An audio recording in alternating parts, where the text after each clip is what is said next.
مجید میں جو قسمیں آتی ہیں تو ہم تو قسم کھاتے ہیں کس اعتبار سے، کسی عظیم شے کی قسم کھائیں گے، اللہ کی قسم،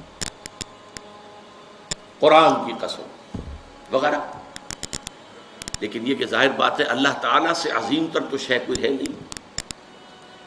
اللہ جب قسم کھاتا ہے تو اس میں عظمت کا پہلو نہیں ہوتا. ہمارے ہاں مفسرین نے اس معاملے میں خام خواہ محنتیں کی ہیں. والتین والزیتون، انجیر اور زیتون پر قسمیں کھائی گئی ہیں، تو اب اس کے حوالے سے انجیر کے خواص کیا ہیں، فوائد کیا ہیں، طبی طور پر کیا اس کے اندر جو ہے وہ مفادات ہیں، فوائد ہیں. حالانکہ یہ چیز نہیں، بنیاد جو ہے صرف شہادت. اللہ کی قسم بھی ہم جب کھاتے ہیں تو کیوں کھاتے ہیں، کس بات پر کھاتے ہیں؟ اپنے کسی سٹیٹمنٹ پر اللہ کی قسم کھاتے ہیں کہ میں اللہ کو گواہ کر کے کہہ رہا ہوں کہ جو کچھ میں کہہ رہا ہوں یہ ٹھیک ہے، یا کسی وعدے پر اللہ کی قسم کھاتے ہیں کہ اللہ کی قسم میں تمہاری یہ بات پوری کر دوں گا. تو گویا کہ مقصود کیا ہے؟ گواہی. اللہ گواہ ہے، اللہ کو گواہ کر کے اللہ شہید بیننا و بینکم، اللہ گواہ ہے ہمارے اور تمہارے مابین.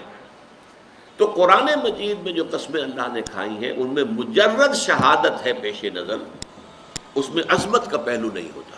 اس لیے کہ یہاں قسم کھانے والا عظیم ترین ہے، اس سے عظیم تر تو کوئی شے ہے نہیں. اب زمانے کی گواہی کیا ہے وہ میں آپ سے عرض کر چکا ہوں. پوری انسانی تاریخ کا جو بھی چشمدید گواہ ہے وہ زمانہ ہے.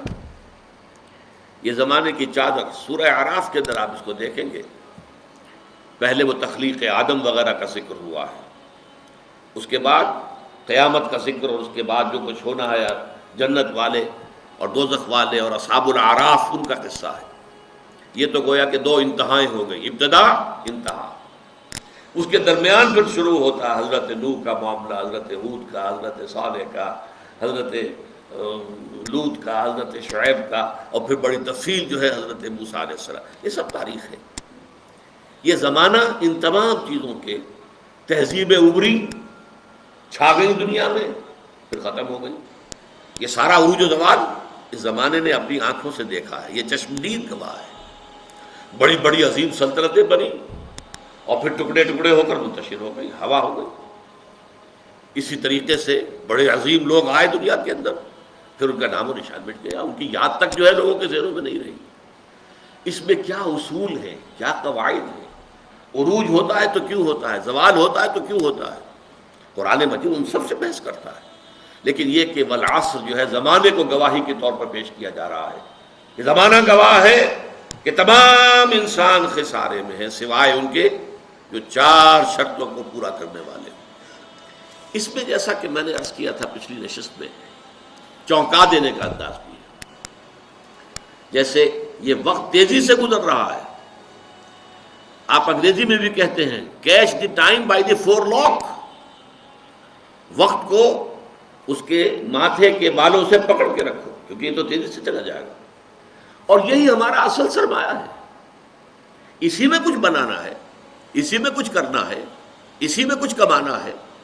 اس کے لیے بڑی پیاری مثال دی ہے بعض مفسرین نے. ایک صاحب نے اپنا مشاہدے کی بنیاد پر لکھا کہ میں ایک دفعہ شام کے وقت ایک بازار منڈی اس میں سے گزرا تو میں نے دیکھا ایک برف بیچنے والا بہت چیخ چیخ کر اپنے برف کو بیچنے کے لیے لوگوں کو متوجہ کر رہا تھا. اس کی حالت جو تھی وہ بڑی ڈیسپریٹ. کیوں؟ انہوں نے سوچا اس لیے کہ اس کا برف تو پانی ہو جائے گا، زیرو ہو جائے گا اگر بکا نہ. کوئی بساتی ہے، اس کا سامان ہے، نہیں بکا ہے، کوئی بات نہیں، دکان بند کرے گا، اگلے روز آئے گا، وہ سامان تو اس کے پاس ہے نا. اس کی اصل راس تو کہیں نہیں گئی، اس کا اصل سرمایہ تو محفوظ ہے. لیکن یہ برف کا تاجر جو ہے، یہ تو برف اگر بکی نہ تو پانی ہو گئی، ختم، اصل راس المال بھی گیا. انسان کی حیثیت برف کے تاجر کی ہے. اس کی زندگی کی برف گھل رہی ہے، تیزی کے ساتھ پگھل رہی ہے. جس کو کہا ہے ایک شاعر نے بہت عمدگی کے ساتھ، غافل تجھے گھڑیال یہ دیتا ہے بنا دی، گردوں نے گھڑی عمر کی ایک اور گھٹا دی. عام طور پہ تو ہم سمجھتے ہیں میری عمر پہلے 60 برس تھی، اب 61 ہو گئی، بڑھ گئی. بڑھی کہاں ہے، کم ہو گئی. اس لیے کہ جو بھی ٹائم اس دنیا میں ہے میرے لیے اس میں سے اب 1 سال کم ہو گیا. 1 گھنٹہ جو گزرا ہے، 1 گھڑیال بجا، 1 گھنٹہ اور یہ 1 گھنٹہ میری زندگی میں سے کم ہو گیا ہے.